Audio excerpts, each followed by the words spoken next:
A rap artist is found dead and suspicion surrounds his death. 23 News reporter Ashley Antonini has the latest details on the death of William Pickering. Investigators found the body of William Pickering, also known as rapper GMEBE Bandz or Billy the Kid, on Thursday. The artist disappeared earlier this month. Police made several attempts to locate Mr. Pickering with no success. However, his vehicle was located near his residence in the 500 block of Fisher Avenue. The investigation led officers to 5200 Indian Head Avenue. Information was obtained that led officers to an undisclosed location in unincorporated Winnebago County where the remains of William Pickering were located. And to the arrest of 2 men. I want to emphasize that these charges at this point are allegations. 22-year-old William Arzadi. Count 1 is first-degree murder, count 2 is first-degree murder, and count 3 is concealment of a homicidal death.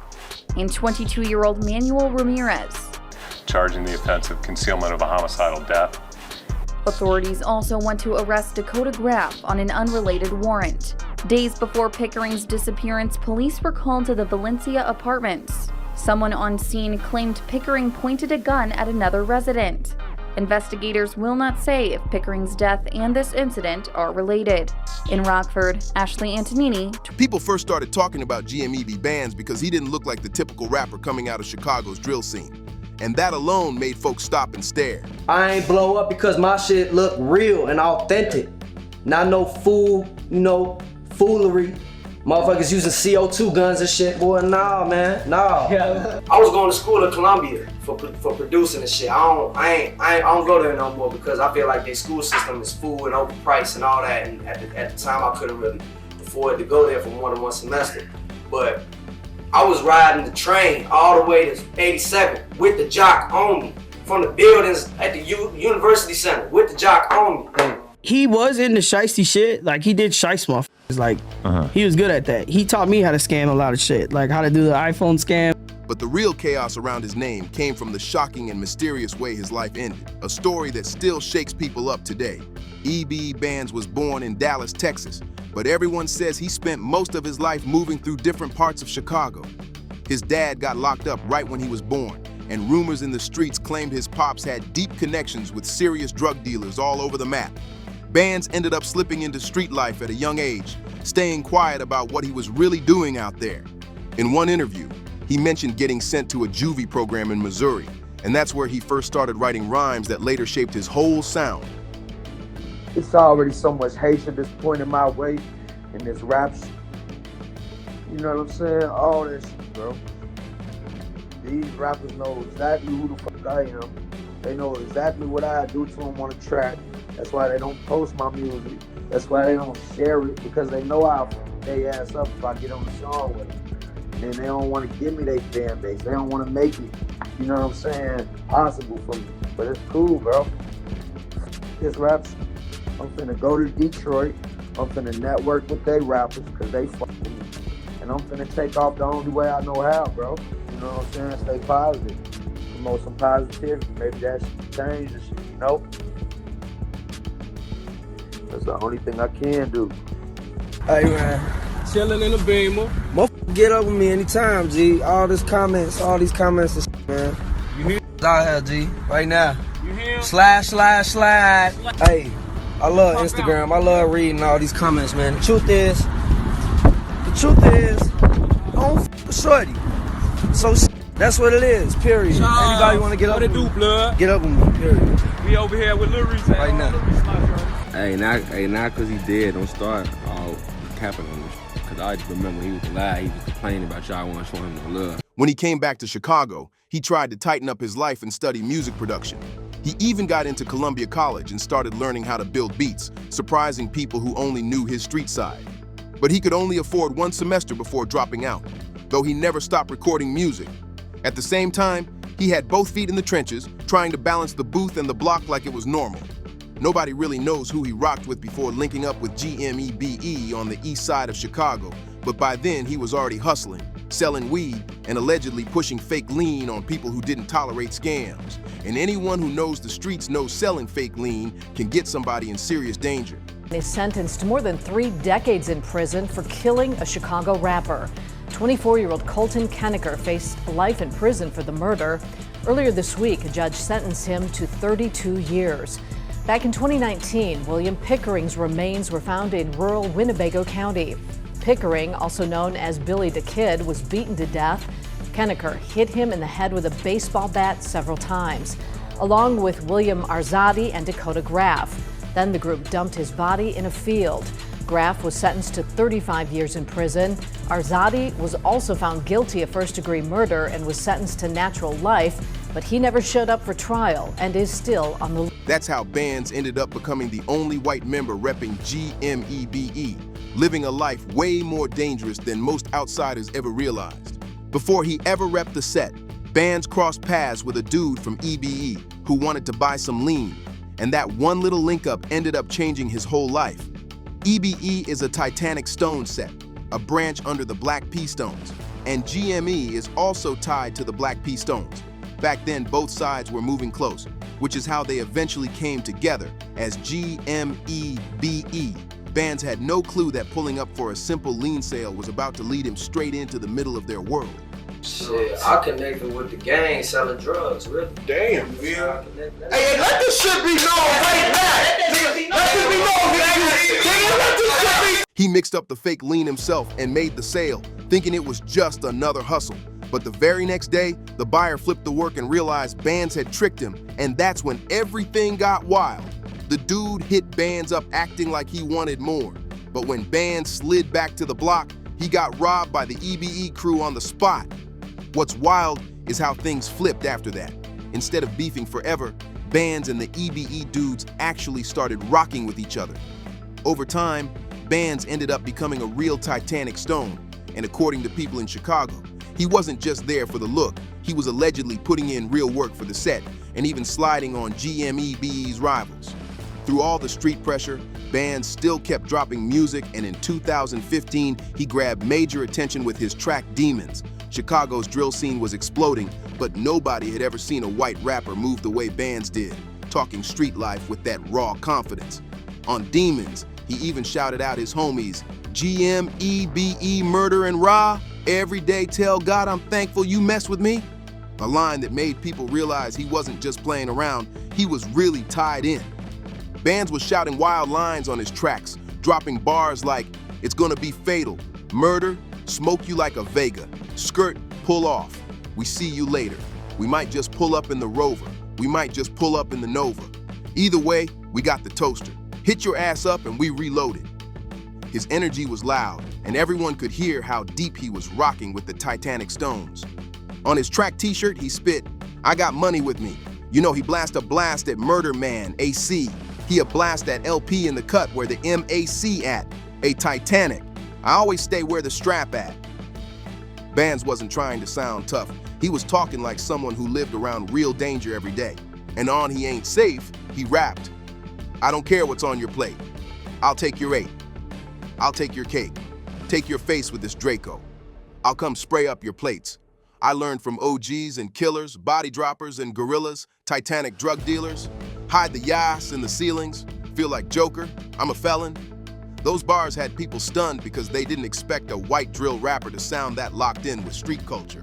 GMEBE had rappers, shooters, and certified street dudes in the crew, and on the track Too Much Murder came in with GMEBE, we be in the streets, better keep your burner. When I ride out beef, we leave your ass 6 feet.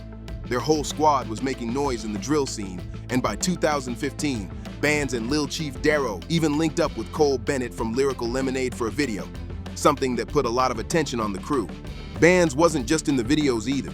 People say he was outside moving for real. In 2016, he supposedly hit a vicious lick with Murder and their homie Chief Lil Darrow. The three of them reportedly broke into a house ready to rob whoever was inside, showing just how deep Bandz had gotten into the streets while still pushing his music career like he was unstoppable. The guy who owned the crib was at home with his girlfriend and his kid when the GMEBE crew pulled up and demanded he open the safe. When he cracked it open and told them he didn't have any cash in there, Darrow allegedly hit him with the pistol right there in his own living room. There were a couple of younger people in the house too, and they got dragged into a room and threatened while everyone was yelling and panicking. Somehow, the dude who got hit managed to slip out the house and sprint straight to the cops, but by the time police came flying up to the spot, Bandz, Darrow, and Murder had already dipped. The victim actually knew Darrow because he used to let him stay at the house before. So once everything got reported, Darrow and Murder ended up getting caught and later sentenced to 7 years. Bandz, though, never caught any charges because the cops were only told to look for black men, so he slipped right through without getting grabbed. Bandz got away from the whole home invasion situation, but in 2017, police spotted him in a parked car rolling up, and that's when everything flipped again. They told him to step out the whip, searched it, and found a Glock with an extended magazine tucked inside. He got booked for the gun, but didn't stay locked up long, and the second he got out, he went right back to the trenches like nothing ever changed. He kept talking about wanting a real record deal, saying he wanted to take rap seriously and get out the streets. But life had other plans because the next part of his story took a dark turn. By 2019, Bandz was staying out in Rockford, Illinois, about an hour from Chicago, and people thought he was cooling down because Rockford doesn't carry the same reputation for heavy violence. But that's exactly what made what happened next even more shocking, because nobody expected danger to follow him out there. On June 1st, 2019, Bandz's mom reported him missing, hoping it was just a misunderstanding. But nobody was ready for how tragic things were about to get. Cops started digging into the case, but about a month after he vanished, they discovered remains in the woods, and it was confirmed to be Bandz. He had been beaten with a baseball bat, and whoever did it took his body deep into the woods and set it on fire, leaving the whole community stunned. According to investigators, a guy named William Zay allegedly hit Bandz in the head with a baseball bat and killed him, and then his associate Manuel Ramirez helped move the body to the woods before burning it. Zay and Ramirez were the first two to get arrested, but soon after, the police also picked up Dakota Graff and Colin Kennecrow on murder charges too. The body of 23-year-old William Pickering was found. Rockford's chief of police gave us an update on the case. Cameron Jacobs was there, and Cameron, police say there's been more than one arrest. That's right, Eric and Mimi. Right now, 2 men are in custody and at least 1 other is still wanted. Rockford Police Chief Dan O'Shea broke down how they found the victim. During the course of the investigation, information was obtained that led officers to an undisclosed location in unincorporated Winnebago County where the remains of William Pickering were located. 23-year-old William Pickering was reported in Rockford missing June 1st. Pickering was also known as Billy the Kid, a rapper out of Chicago. His manager had been posting missing signs across social media for the past few weeks. Rockford Police Chief Dan O'Shea says officers went to his house on Fisher Avenue near downtown, but Pickering never answered. His car was found nearby. The investigation led detectives to the 5200 block of Indian Head Avenue, where a crime scene was located. Nearly 3 weeks later, officers gathered enough information to find Pickering's body, but the chief would not say where. 2 men are in custody, Manuel Ramirez for concealing a homicidal death, and the state's attorney's office charged William Arzate with the murder. A 3-count complaint has been authorized against William Arzate. Charges are as follows. Count 1 is first-degree murder, count 2 is first-degree murder, and count 3 is concealment of a homicidal death. The department is also looking for others connected to the death, including 20-year-old Dakota Graff. This is the 9th homicide Rockford police investigated this year. 7 now have been solved. Chief O'Shea says they will use all of its manpower to solve violent crimes like this. Whatever it takes, however many it takes, whatever agencies it takes, we throw everything and anyone we can to solve violent crimes. Please ask if you know anything about the location of Dakota Graff or have any information about this crime, you call Rockford Police. Good afternoon. Winnebago County State's Attorney's Office announcing at this point that a 3-count complaint has been authorized against William Arzate. Charges are as follows. Count 1 is first-degree murder, count 2 is first-degree murder, and count 3 is concealment of a homicidal death. Charge against Manuel Ramirez is a 1-count complaint charging the offense of concealment of a homicidal death. As the chief has indicated, it's an ongoing investigation, so we'll not be giving any details of the investigation at this time. I want to emphasize that these charges at this point are allegations, and these individuals are presumed to be innocent until proven guilty beyond a reasonable doubt in a court of law. And we really want to emphasize at this point that if you have any information about this case, please contact local law enforcement and provide that information to them. Thank you.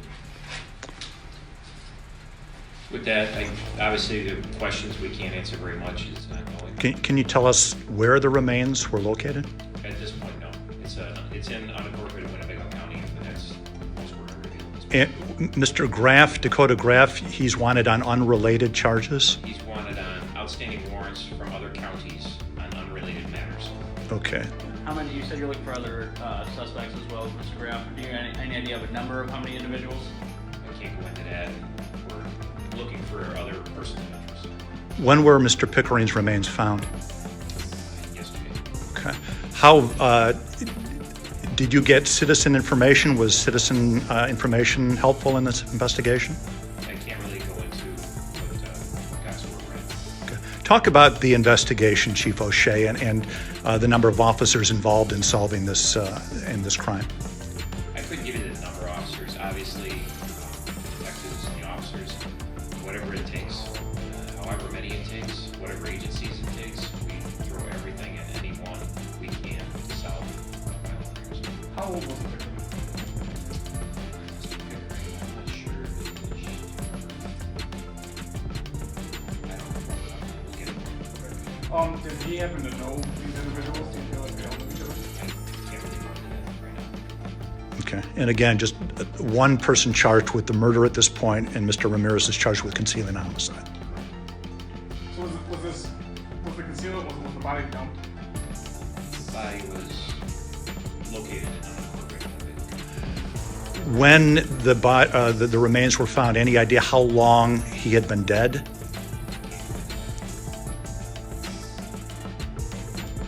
With that, I appreciate you coming, and people can put out the message that we're looking for Mr. Graff right now. Thank you. There were all kinds of whispers about why Bandz got targeted, but one rumor kept getting repeated. People said William Zay supposedly had ties to a cartel in Mexico, and Bandz reportedly ran off with some of their product. According to that story, Zay allegedly fronted Bandz half a key of heroin, expecting him to flip it and pay the money back. Instead, Bandz supposedly kept the product and never returned the cash. And that's when everything spiraled out of control. The story claims Zay and his associate confronted Bandz and things turned violent fast. When Zay was taken in for the murder case, his bond was set at $1 million, but in cash, you only need 10% of that. The shocking part is people said his family allegedly scraped together the $100,000 needed to bail him out, which had everyone in the streets talking because nobody expected him to walk out that fast. William Aza knew he was in serious trouble if he ever stepped into a courtroom, so instead of facing that heat, he dipped straight out the country and hid out in Mexico. While Aza was allegedly laying low with people he knew out there, everyone else involved in Bandz' case was getting scooped up one by one. Colton Kerr ended up convicted for the murder and got hit with a heavy 32-year sentence, and Dakota Graff was handed 35 years. Manuel Ramirez, the one who helped move and burn Bandz' body, wasn't charged with murder. Instead, he only got hit with concealment of a homicidal death and ended up doing just 180 days behind bars. Meanwhile, even though cops couldn't find William Marze anywhere, the court still pushed the case forward, and he got sentenced to life in prison without even being in the building. Aza stayed on the run for years, and people kept saying he was getting help from cartel folks to stay hidden. But in 2024, police finally tracked him down and brought him in. There's no solid proof he actually had cartel ties, but that still doesn't mean Bandz didn't cross him, especially considering all the rumors floating around. A rapper named Buddha G, who once linked up with Bandz on a track, went on No Jumper and said Bandz might have really run off on someone supplying him.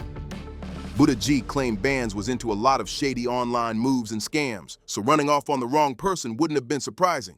But then you got Bandz' manager saying something totally different. According to him, Aza was cool with Bandz and still ended up betraying him. That version paints the whole situation as foul and personal, like the kind of move nobody expected from someone who was supposed to be close. Some people out there claim Bandz was actually the one who fronted Zay some pills to flip, but instead of selling them, Zay supposedly started taking them himself. After that, folks say he got hooked and couldn't pay Bandz back, and that's when the rumor says Zay allegedly took Bandz' life to escape the debt. Nobody really knows what the truth is, but the wildest rumor in the whole story involves a millionaire that Bandz was allegedly tied to back when he first started dropping music. A dude named John Ferlito Jr. was supposedly paying for Bandz studio sessions early on. John Ferlito Jr.'s father is the man who helped create Arizona iced tea, but John Jr. made headlines in 2014 because he reportedly owed $5 million in taxes in New York. People said he and Bandz fell out after Bandz caught that gun charge in 2017, and some thought the whole situation felt a little off. But there's nothing solid to prove any of that. And honestly, it's super unlikely that John Ferlito Jr. had anything to do with what happened to Bandz. A lot of the rumors floating around are just that, rumors. And most people believe the version where Zay and Bandz knew each other well, which makes the whole situation feel even more tragic. There's still no evidence Zay had any real ties to a cartel, and the way everything went down almost makes it look like Bandz didn't think he was in danger around him at all. He was always known for keeping himself protected too. He even flashed a gun during his interview with DJ Vlad. So the fact that someone close could get that close to him makes the whole story even more chilling.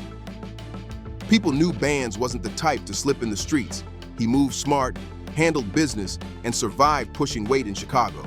So the way he got caught off guard had folks thinking someone close set him up. GMEBE had been heavy in the streets and the music scene, but after Bandz got killed, everything around the crew started collapsing and members kept getting locked up. A stolen gun made things even worse.